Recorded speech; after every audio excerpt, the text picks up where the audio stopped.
Right now you're asleep, completely unconscious, helpless, disconnected from the world. You've taken shelter in a cave, thrown a piece of cloth over yourself, and fallen asleep.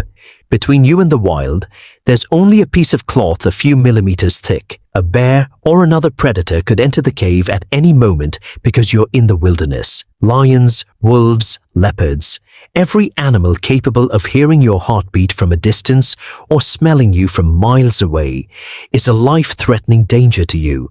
But here's the strange part. You make it through the night completely unharmed. So are all of these dangerous animals really ignoring you? The answer is absolutely not. A sleeping human is just meat.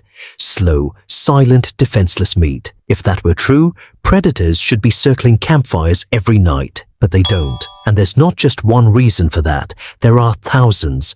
Now let's go through these fascinating reasons one by one. Reason number one, you're terrifying. It sounds ridiculous, but this isn't ego, it's biology. In 2019, researchers at UC Santa Cruz played recordings of human voices in Puma territory in California. The pumas fled, and they did so even faster than when they heard dogs barking.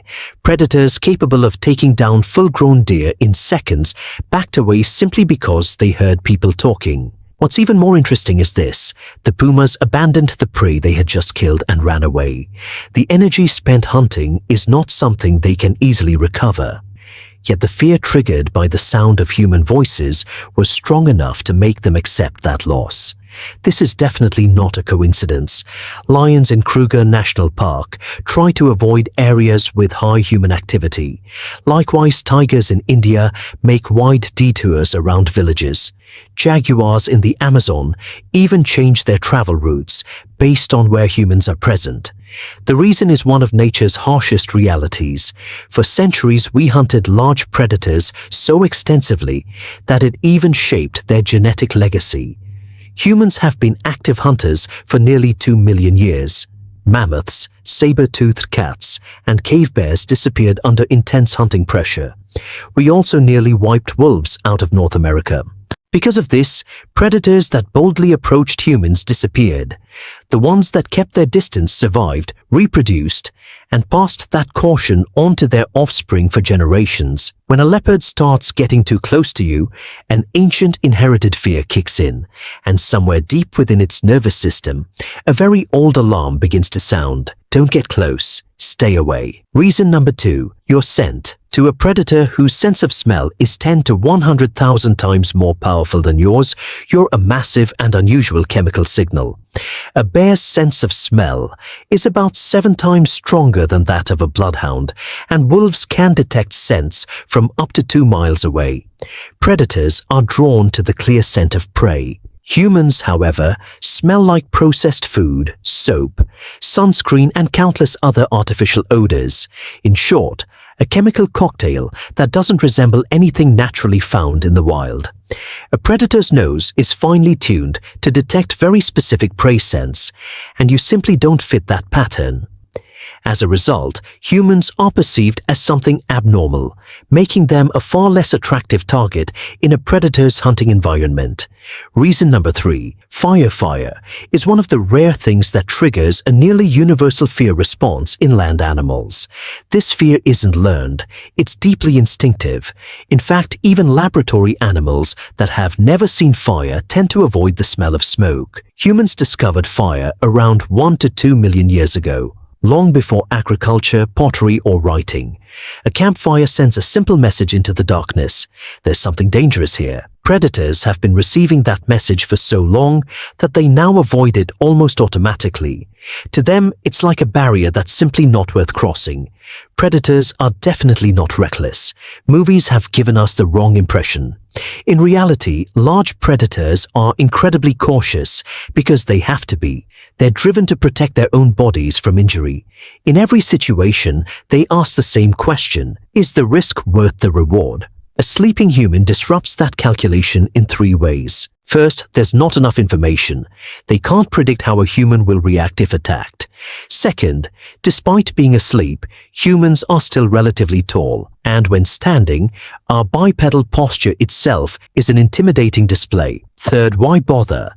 In a healthy ecosystem, there are always easier, more familiar prey available. Reason number 4, your sleep isn't as deep as you think. As humans progress through their sleep cycles, they shift from deep sleep into lighter stages where the brain becomes more active. Scientists refer to this as the sentinel function of sleep. Research has shown that even while sleeping lightly, the brain continues to monitor the surrounding environment. The snap of a breaking branch or even subtle changes in air pressure caused by something approaching can trigger a rapid awakening. This isn't a coincidence. Our ancestors who slept too deeply often never woke up. Those who slept more lightly survived, reproduced, and passed that trait on. Over hundreds of thousands of years, human sleep evolved to remain just light enough to respond to potential threats. Reason number 5. The group effect. Humans are almost never alone when camping, and they appear as a group. Predators don't hunt crowds, they hunt isolation. They look for individuals that have become separated from the herd. A sleeping group of humans is a group where, if one person wakes up and makes noise, the others are likely to wake up as well. That risk of a coordinated response is a powerful deterrent for a predator searching for an easy meal. It's simply not worth the risk because a predator could easily be injured while trying to hunt a group of people. Now you might be thinking, so do predators never attack humans? Of course they do, but the circumstances are different. Nearly every attack happens when normal conditions have broken down. The predator is injured, starving, or has become so accustomed to humans that it has lost its natural caution. In 1898, in Kenya's Tsavo region, 2 lions killed dozens of railway workers over the course of 9 months. But these weren't ordinary lions.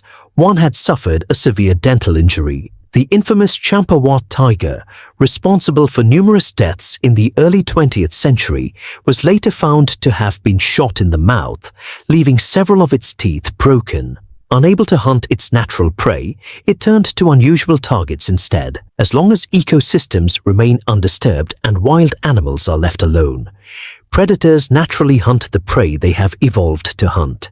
Now we've reached the most fascinating part. Humans have become so successful at frightening even nature's most dangerous predators that we're creating consequences we never expected. The same UC Santa Cruz study showed that this fear spreads throughout the entire food web. When pumas avoid areas where humans are present, deer populations increase, leading to overgrazing and the loss of vegetation. When smaller predators stay away, rodent populations can explode instead. Everything changes, and the reason is us. Even without direct encounters, our mere presence is enough. Evolution has been telling wild animals for countless generations, fear this. In many ways, humans have a tendency to disrupt the natural balance of ecosystems. Solving or removing one problem often creates many others, producing consequences we never saw coming. So when you're sleeping in a cave with nothing but a thin piece of cloth over you, you're not quite as defenseless as you think. Long before you were born, your ancestors had already taught the wild to fear humans.